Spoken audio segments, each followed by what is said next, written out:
Good afternoon, everyone. Today I want to talk about probably the most impactful event that affected self-custody this year, which is the hack on Bybit.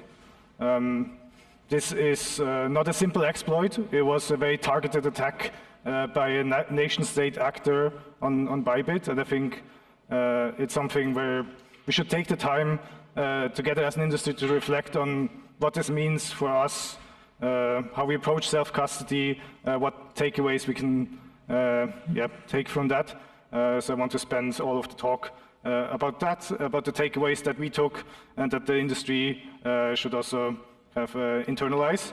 I'm sure most of you have followed this incident and are mostly aware of what happened. But for those who are not, I just want to briefly give a summary. The North Korean sponsored state actor, the Lazarus Group, was able to compromise the safe wallet front end and using that was able to deploy code that was very tailored to Bybit, which was using the safe wallet front end. And actually the code that they deployed there, what it did is it prevented one of the signers of the Bybit multisig to sign at all, so completely blocked that for some reason. And second, all the other signers, when they would use the safe wallet front end, they would see the transaction they want to do, but the front end would forward a different payload to the ledger devices. And this was used then in order to trick the signers of the multisig to confirm this transaction. And this transaction, which was a malicious transaction, upgraded the account. So it did a delegate call. It upgraded the account to another singleton, which is a malicious smart contract, which then allowed the attackers to take full control of that account. So yeah, that's the rough summary. The outcome is very unfortunate. Bybit lost 500,000 ETH during that process. And yeah, it's been, in my view, the most impactful event on self-custody, as mentioned. So let's go into the learnings there. First one is secure self-custody is a constant battle. Secure self-custody is not a solved problem. And I don't think it will be ever a completely solved problem. That's the thing with security. There is no perfect security. You can just maximize as much as possible, harden different systems, but perfect security is a myth. But that means that securing self-custody is an ongoing process, especially as tactics of attackers change, as the environment changes, as also the industry, the tooling that we use, the stacks that we deploy is changing. So it's something that we cannot, as an industry, stand still. We need to constantly evolve, respond to tactics, build up new defense systems. That's one thing. It's constant, but it's also an unfair battle because, when we look at custody in custodial solutions, the attackers need to compromise just one entity, and that's the thing that we don't like about intermediaries, about custodians, that they become this central point of failure. But then the investments into security to protect against these attacks, they're socialized across all users. In self-custody, the protections, the investments into security need to be tailored for each user, and that's is just an uphill battle, because on the other hand, you have actors like the Lazarus Group who are willing and able to invest millions of dollars just to hack one user, because if it's a big enough user, the investment actually is worth it. So that just means that the users themselves need to actually be fighting this battle against potentially much bigger entities, and this creates a very imbalanced battlefield. But that also means actually that we, as an industry, should give the tools to the users in order to fight this battle. I think that it's clear that different users, depending on the use cases, they need different defensive tooling, and especially users at the scale of Bybit that just need much more hardened security, much more tooling in order to stand this battle. Takeaway number 2, even strong on-chain security can be broken through off-chain trust assumptions. As an industry, we've invested a lot into on-chain security, into audits, simulations, formal verifications. Like, we've really done a lot there. But users are not interacting with Solidity. They're interacting with JavaScript, interacting with like off-chain components, with wallets that they download from the App Store, with a lot of things that have on top of the on-chain security.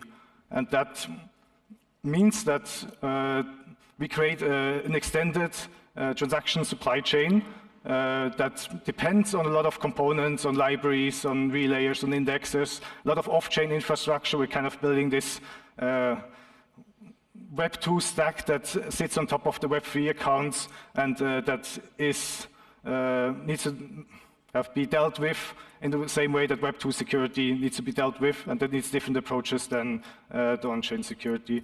And the key thing is that the longer this transactional supply chain gets, the more complex it gets, the harder it is to ensure that this chain doesn't break at any point, that there's no weak link in it. And the real challenge there is that when such a chain breaks, it's quite easy to point where is the weak link.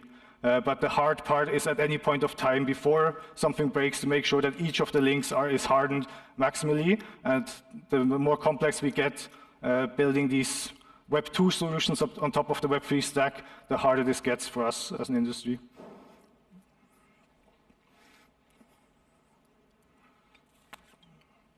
So for takeaway number 3, and that's actually for me a silver lining here, is that client diversity differentiates self-custody from custodians.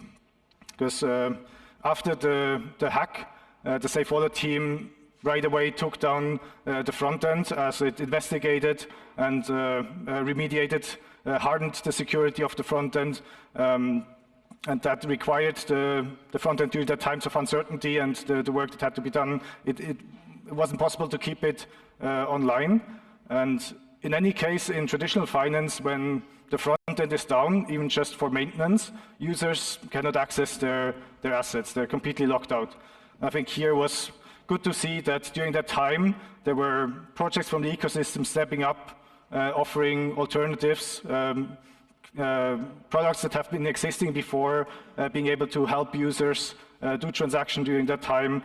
There's mechanisms like a CLI that you can run locally. There's like a decentralized front end on the IPFS, the Eternal Safe. You can run the stack on your own, which also a lot of users actually do, and which also I think should be supported, and that should get easier. But that meant that during that time, in self-custody, there's no need for bank run, because someone else someone else withdrawing funds from their accounts doesn't affect anyone else. And that I think showed the power of self-custody in the end. But it also showed challenges where even though there are a lot of solutions out there where you can interact with your safe account, like some of those products, they also depended on the transaction queue, which was also taken down during that time.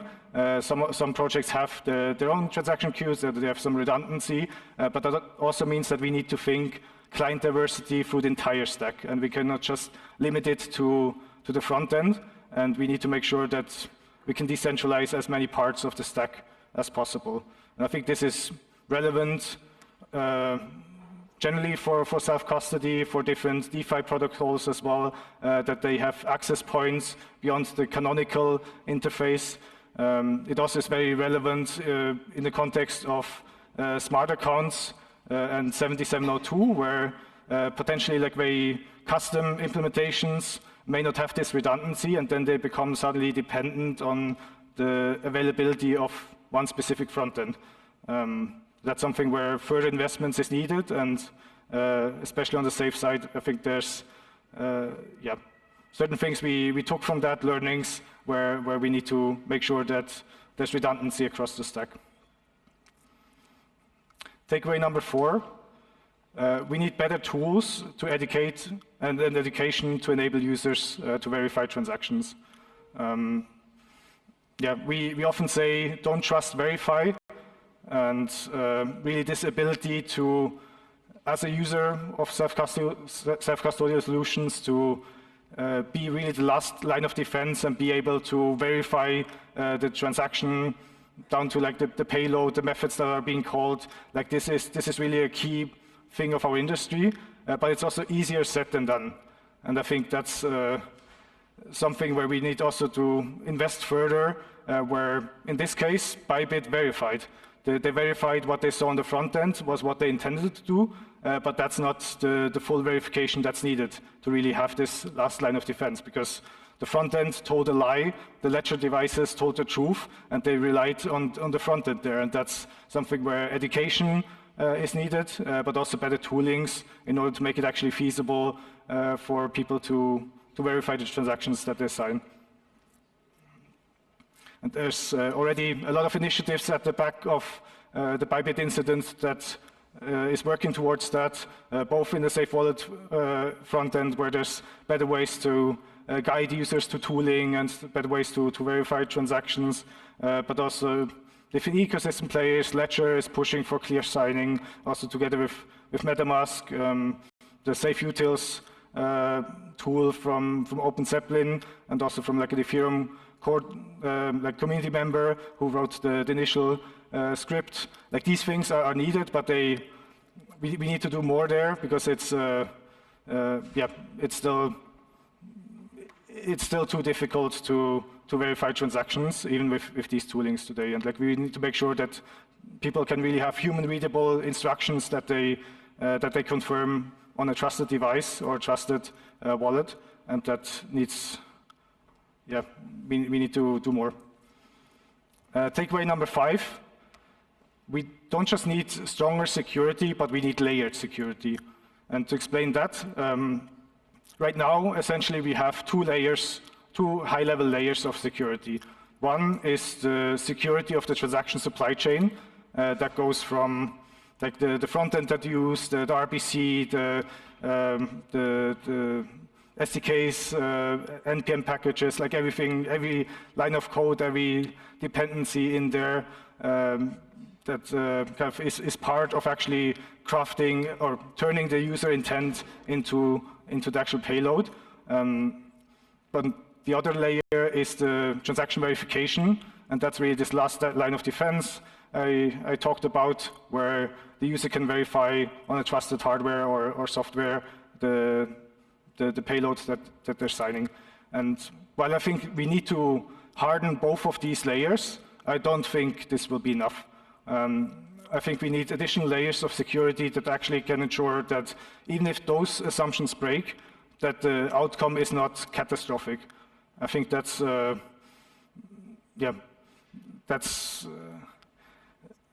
can be achieved in different ways.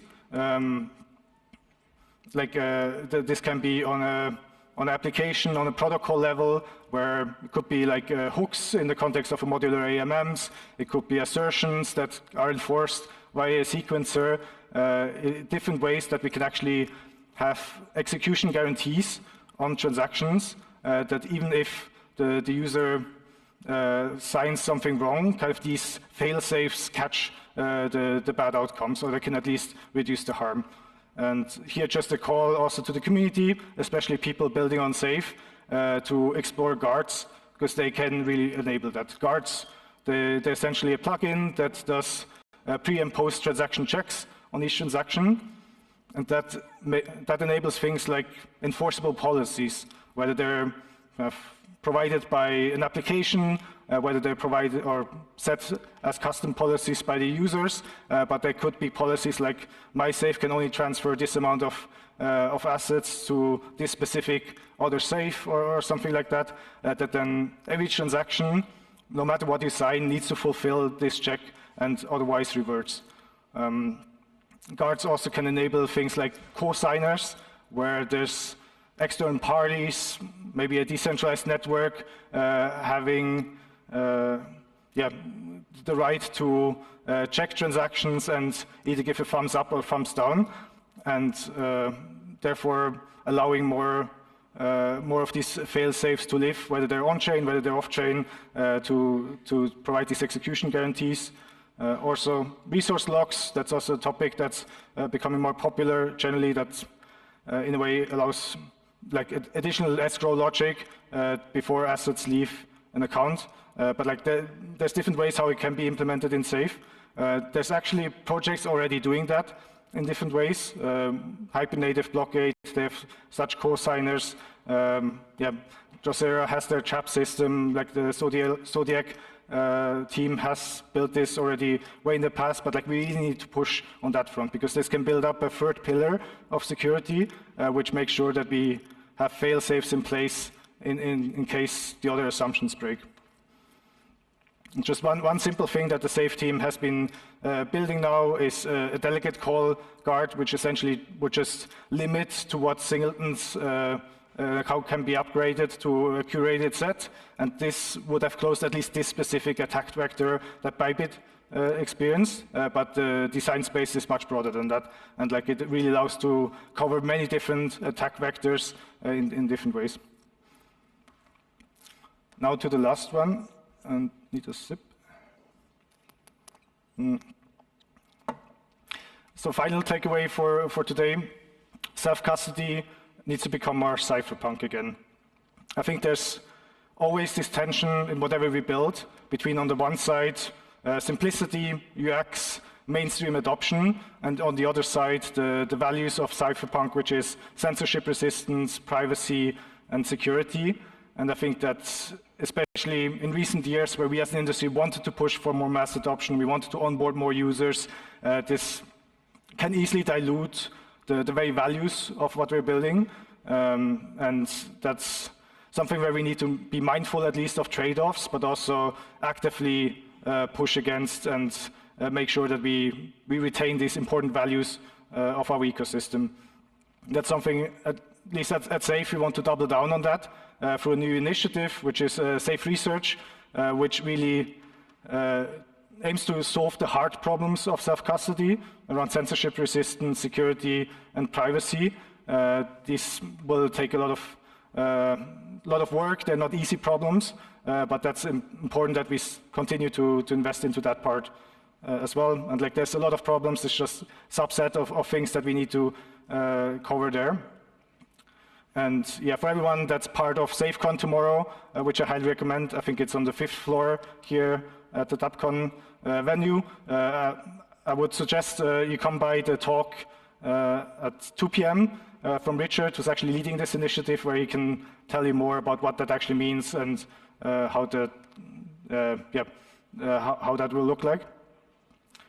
So I see time is up, but maybe to end with, there's a lot of people in this room that are fighting this exact battle, and I know that it's often very hard because it feels very much like an uphill battle. Like there's constant new threat actors that we need to consider. There's it feels like a never-ending kind of thing, because we've been building for a long time. We've been hardening security across the board, and still we see a lot of hacks and exploits on a monthly basis.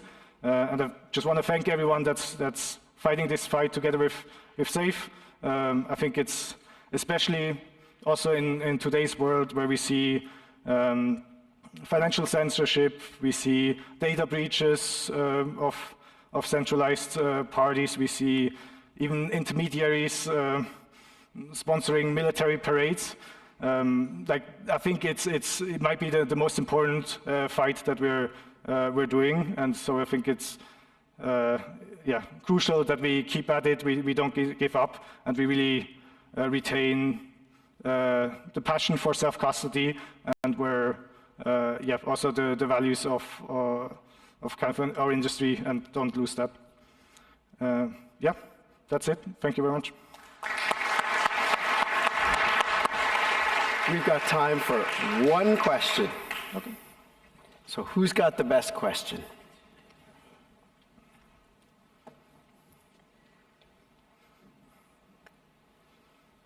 Well, if not, oh, best question right here. Do you have any practical tips for teams that want to avoid such supply chain attacks? I mean, there's like the boring answer, which is like there's certain standardizations, especially in Web 2, SOC2 compliance, MDM files. Like there's like the best practices just in Web 2. There's a lot of literature, training that you can do. Like that needs to become a must-have for the industry. That's one thing. But maybe the more practical thing.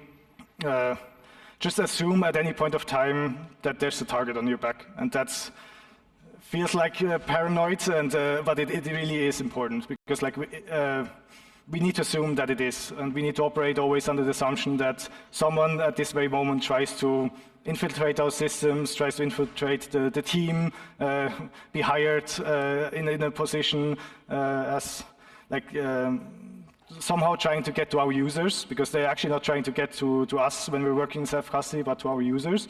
And we need to make sure we're operating with the interest to protect the users there. And that needs a little bit of paranoia and like always thinking twice about everything we do.